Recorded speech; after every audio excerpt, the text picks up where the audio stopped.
Hi friends, welcome to iFantasy இந்த recipe.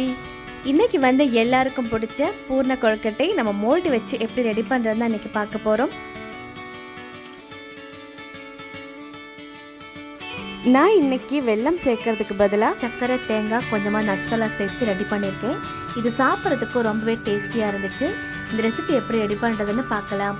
அதுக்கு முன்னாடி என்னோட இந்த சேனலை சப்ஸ்கிரைப் பண்ணாதீங்கன்னா கீழே இருக்க சப்ஸ்கிரைப் பட்டனையும் பக்கத்தில் இருக்க பெல் பட்டனையும் ப்ரெஸ் பண்ணிக்கோங்க. வாங்க வீடியோக்குள்ளே போகலாம். ஃபஸ்ட்டு இந்த ரெசிபி ரெடி பண்ணுறதுக்கு ஒரு சாஸ் பேனில் 1.5 கப் அளவுக்கு நம்ம தண்ணி சேர்த்துக்கலாம். நம்ம எந்த கப்பில் வந்து தண்ணி சேர்க்குறோமோ அதே கப்பில் வந்து 1.5 கப் அளவுக்கு நம்ம அரிசி மாவு சேர்க்கணும்.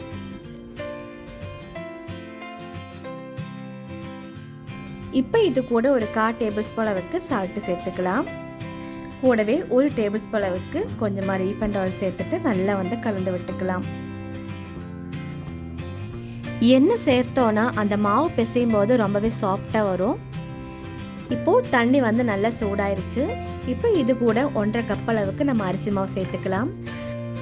கடையில் இருக்கிற அரிசி மாவு இல்லைன்னா நம்ம வீட்டிலேயே ரெடி பண்ண அரிசி மாவு எது வேணாலும் நீங்கள் சேர்த்துக்கலாம். இப்போ இந்த மாவு வந்து நல்லா கலந்து விட்டுட்டு நல்லா வேக வச்சு எடுத்துக்கலாம். எந்த அளவுக்கு அந்த சூடான தண்ணியில் அந்த மாவு வேகுதோ அந்த அளவுக்கு அந்த கொழுக்கட்டை நல்லா சாஃப்டாக வரும். இப்போ இதோட சூடு ஆற வரைக்கும் ஒரு 10லேருந்து 15 நிமிஷம் வரைக்கும் நம்ம மூடி வச்சிடலாம்.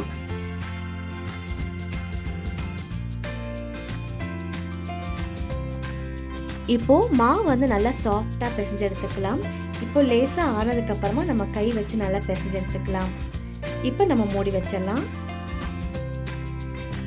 இப்போ மாவு வந்து சூடாகிறதுக்குள்ள இதுக்கு தேவையான ஃபில்லிங் ரெடி பண்ணி எடுத்துடலாம்.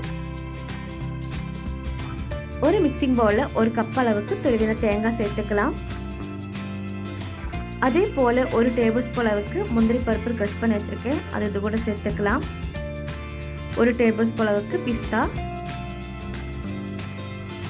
1 டேபிள் ஸ்பூன் அளவுக்கு திராட்சை க்ரஷ் பண்ணி வச்சுருக்கேன், அது இது கூட சேர்த்துட்டு டூட்டி ஃப்ரூட்டி வந்து 1 டேபிள் ஸ்பூன் அளவுக்கு சேர்த்துக்கலாம். கூடவே நல்ல ஒரு ஃப்ளேவருக்காக ஏலக்காய் பொடி வந்து ஒரு 1/4 டேபிள் ஸ்பூன் அளவுக்கு சேர்த்துக்கலாம். 2 டேபிள் ஸ்பூன் அளவுக்கு நெய் சேர்த்துட்டு நல்லா கலந்து விட்டுக்கலாம். இந்த தேங்காய் துருவல் கூட நம்ம சேர்த்துருக்கிற நட்ஸு, நெய்யெல்லாம் சேர்த்து சாப்பிடும்போது அந்த கொழுக்கட்டை வந்து சாப்பிட்றதுக்கு ரொம்பவே டேஸ்ட் அதிகமாக இருக்கும்.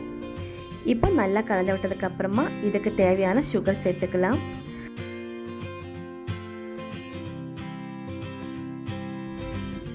இது கூட 1/4 கப் அளவுக்கு சுகர் சேர்த்துட்டு நல்லா கலந்து விட்டுக்கலாம். உங்களுக்கு சுகர் வந்து எந்த அளவுக்கு தேவைப்படுதோ அந்த அளவுக்கு சேர்த்துக்கோங்க.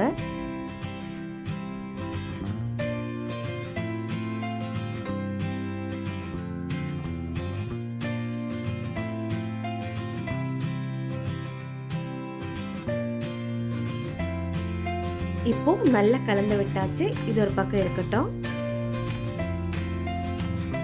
இப்போ மாவு வந்து மிதமான சூட்டில் வந்து ரெடி ஆயிடுச்சு. இப்போ ஒரு மிக்சிங் பவுலில் சேர்த்துக்கலாம். சேர்த்துட்டு இது கூட 2 டேபிள் ஸ்பூன் அளவுக்கு நெய் சேர்த்துக்கலாம். நெய் சேர்த்துட்டு நல்லா சாஃப்டாக வந்து பிசைஞ்சு விட்டுக்கலாம். நெய் சேர்க்கும் போது அந்த மாவுக்கு வந்து நல்ல ஒரு ஃப்ளேவர் கிடைக்கும். நம்ம சப்பாத்தி மாவு எந்த அளவுக்கு சாஃப்டாக பிசையுமோ அந்த அளவுக்கு சாஃப்டாக பிசைஞ்சுக்கோங்க. மாவு எந்த அளவுக்கு சாஃப்டாக பிசையுமோ அந்த அளவுக்கு கொழுக்கட்டையும் ரொம்பவே சாஃப்டாக இருக்கும்.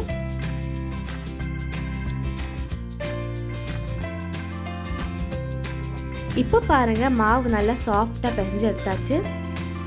இப்போ இதில் வந்து கொஞ்சமாக நம்ம மாவு எடுத்து ஒரு உருண்டை பண்ணி எடுத்துக்கலாம். நம்ம சப்பாத்தி மாவு எந்த அளவுக்கு எடுக்கோமோ அந்த அளவுக்கு மாவு எடுத்துட்டு நம்ம உருண்டை பண்ணி எடுத்துக்கலாம்.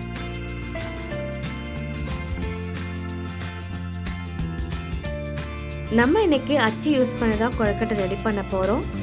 அதுக்கு முன்னாடி மாவு வந்து நல்லா உருண்டை பண்ணி எடுத்தாச்சு. இப்போ இந்த மாதிரி இப்போ நம்ம அச்சில் வந்து கொஞ்சமாக ஆயில் தடவிட்டு அதில் அப்படியே ப்ரெஸ் பண்ணி கூட எடுக்கலாம். நான் இன்னைக்கு வந்து கொஞ்சமாக மாவு சேர்த்துட்டு சப்பாத்தி மாவு மாதிரி திரட்டி எடுக்க போகிறேன். இப்போ இந்த மாதிரி நல்லா வந்து திரட்டி எடுத்துக்கோங்க. ரொம்ப திக்காகவும் இல்லாமல் ரொம்ப தின்னாகவும் இல்லாமல் நம்ம ஒரு மீடியம் அளவுக்கு திரட்டி எடுத்துக்கலாம்.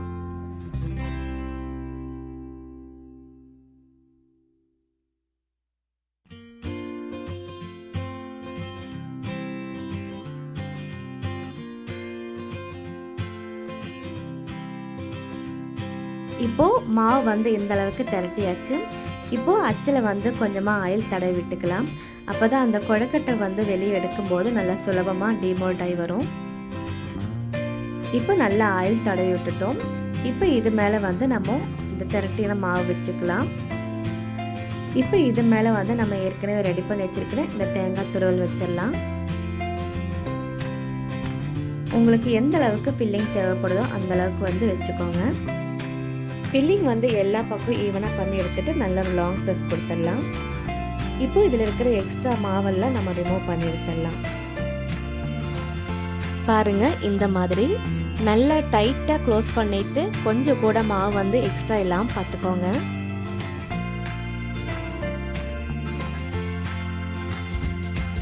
இப்போ இந்த அச்சை நம்ம ஓப்பன் பண்ணலாம். பாருங்கள் எந்த அளவுக்கு சூப்பராக பதிஞ்சிருக்கு பாருங்கள். இப்போ இதே மாதிரி நம்ம மீதி இருக்கிறது ரெடி பண்ணி எடுத்துக்கலாம்.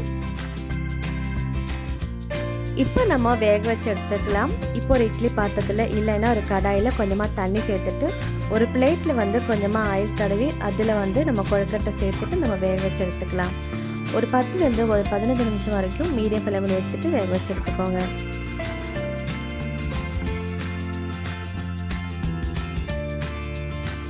இப்போ ஒரு 10 நிமிஷம் நல்லா வேக வச்சு எடுத்தாச்சு. இதே மாதிரி மீதி இருக்கிறது நல்லா வேக வச்சு எடுத்துடலாம். இப்போ இது நல்லா ஆனதுக்கப்புறமா சர்வ் பண்ணிக்கலாம்.